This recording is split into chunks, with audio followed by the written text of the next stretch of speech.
Good day everyone. So this is lecture vlog kasama ang inyong lingkod na si Sir Jade.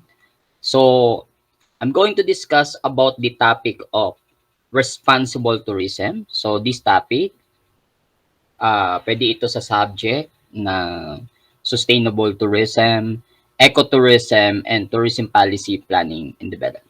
So are you ready? So but before that, don't forget to share, like, and subscribe my channel, Jade Fortis TV, and please follow my every page, Jade Fortis TV, and Tamang Trip ni Hard Knocks.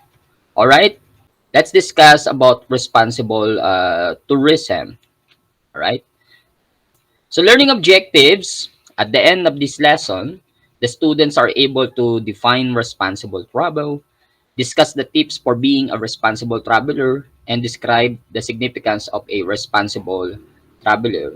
Wherein, so when you talk about responsible travel plus tourism equals to responsible tourism.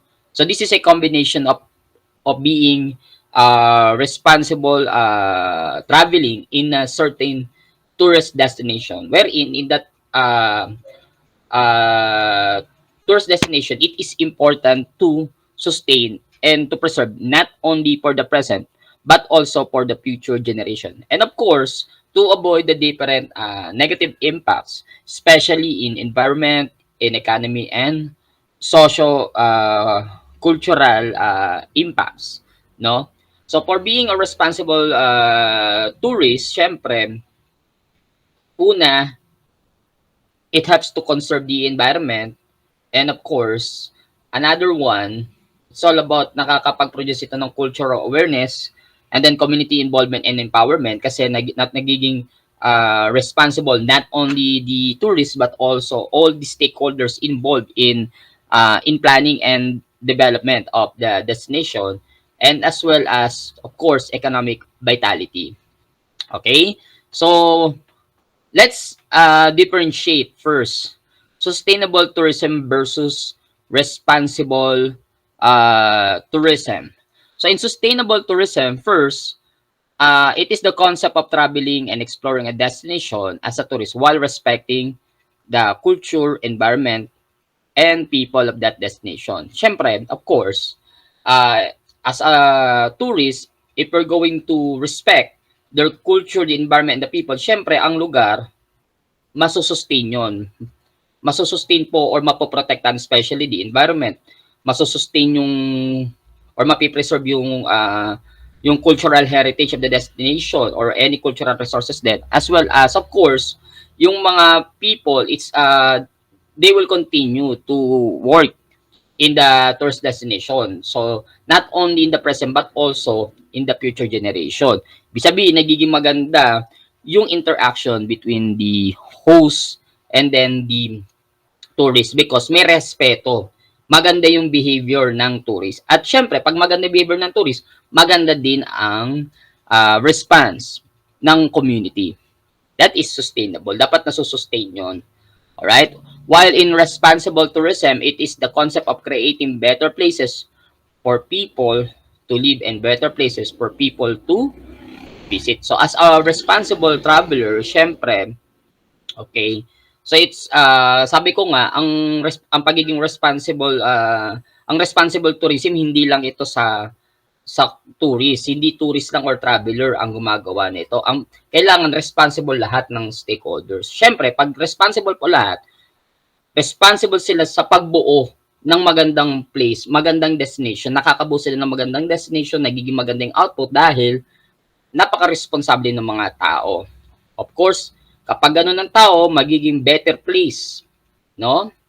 Magiging better place o maganda yung destination for people to visit. Magiging maganda yung destination. So, maraming pupunta, tataas ang turismo doon dahil nga yung mga tao, lahat ng mga stakeholders na involved ay nagiging responsable. So, nagiging maganda yung output, no, doon sa destination. Another one, when you talk about sustainable tourism, typically focuses on global issues like climate change and attempts to change the tourism industry as a whole. So, ibig sabihin, ang sustainable tourism kasi, pang macro level ito, ibig sabihin, globally ito, no? So, focus ito to address the different issues globally, such as the climate change, the global warming, no, para po maprotektahan ang ating planet Earth. Understood? So, focusing sa pag-sustain po ng environment globally, no? At maiwasan po yung iba't ibang problema po pagdating po sa environment para po ang ating planet po ay makasurvive pa for a long time pa para mas mahaba pa po ang buhay ng ating planeta. Pag sinabi mo namang responsible tourism, syempre, focus is more on individual action. So that is individual actions to, individual. Kanya-kanya po tayo. It's up to us if we're going to be responsible or enough, if we're going to follow the rules and regulation or susunod tayo sa batas or sa mga policies po para maging maganda yung impacts doon sa destination as well as focuses ito sa isang destination because sabi ko nga, kung ang sustainable tourism as a whole, ang bawat destination kasi may kanya-kanyang policy yan.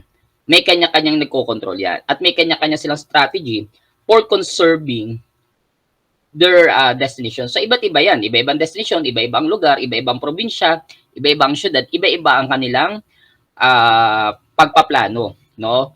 On how to develop, to plan and develop the destination. And of course, to sustain the destination, iba-iba yan. So, kumbaga, may iba't iba silang functions or may yung bawat destination, may iba't iba silang kanya-kanyang responsibility for sustaining their destination.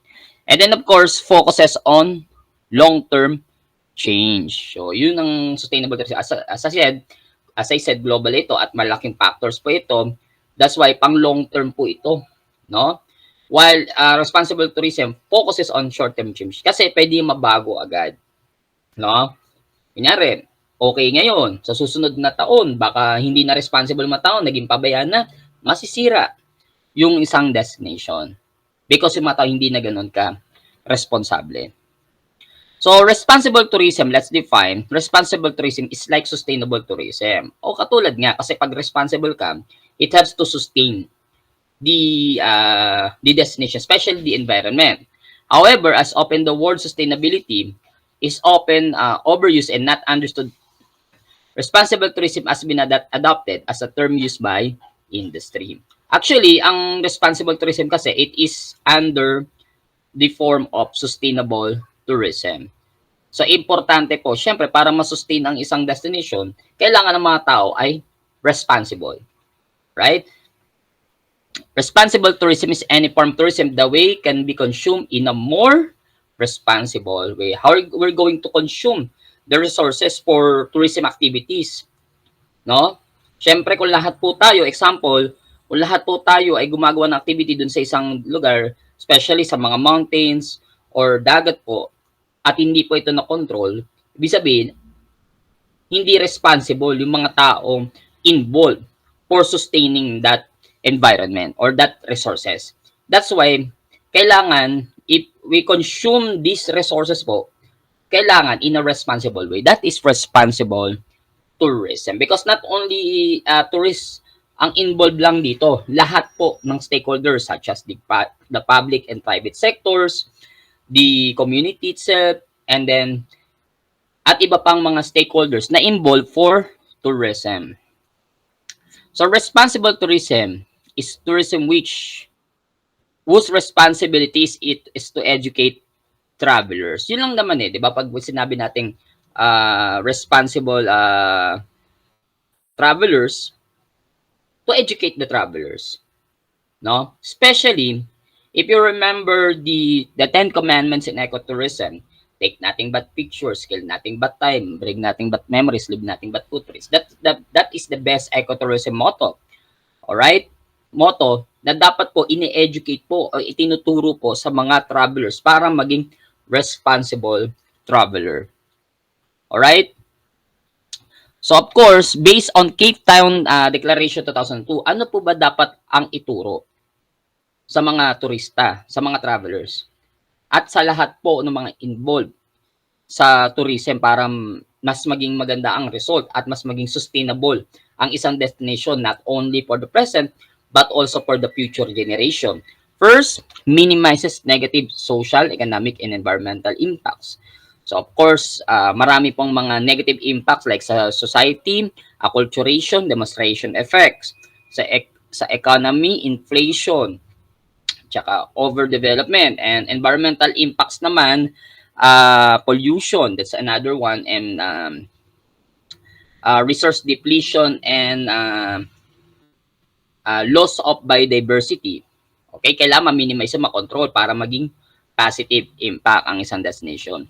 And also, it generates greater economic benefits for local people and enhance the well-being of host communities. So, syempre, kapag responsible ang mga tourists, syempre, nasusustain na destination at nakakapag-produce ng economic benefits. Syempre, economic benefits. Syempre, yung economic benefits na yan, ang nakikinabang po yung local people.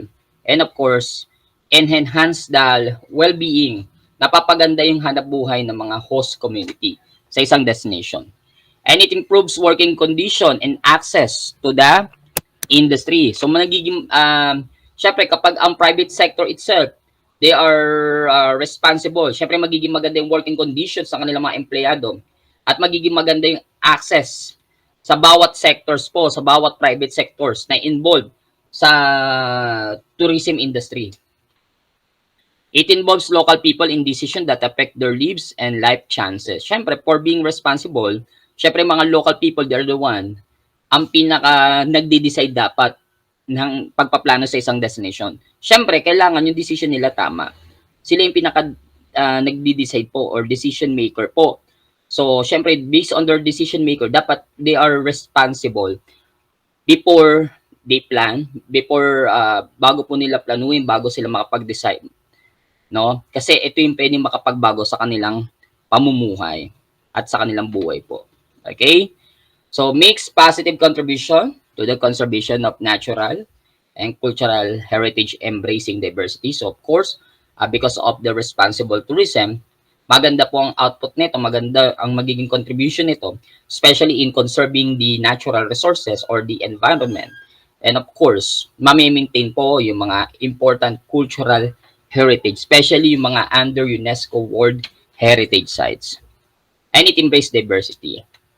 It provides more enjoyable experiences for tourists through more meaningful connections with local people and a greater understanding of local culture, social, and environmental issues. Siyempre, mas maganda po ang experience ng mga tourists. Mas magiging maganda yung connection nila sa tao kasi lahat responsible. Pati sila, as a tourist, they are responsible traveler. So magiging maganda yung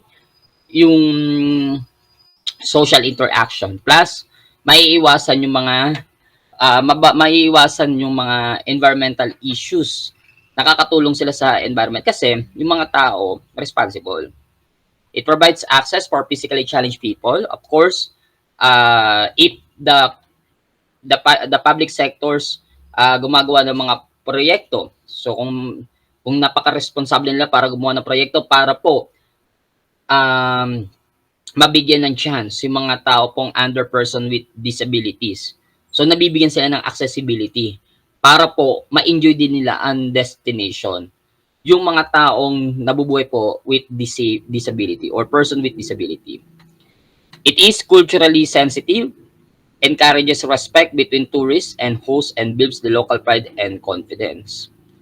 Okay, so maganda po ito since responsible po, nagkakaroon po ng magandang or nagkakaroon po ng respeto between tourists and hosts, at syempre it builds local pride and confidence. So the significance of responsible travel. Ano po ba ang significance ng responsible travel? First, responsible travel benefits the local community. Because of the responsible traveler, so kapag responsible traveler po,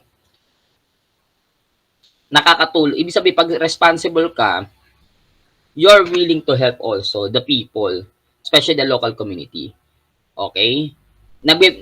Hindi lang ang traveler ang nagbe-benefit, pati mismo yung local community.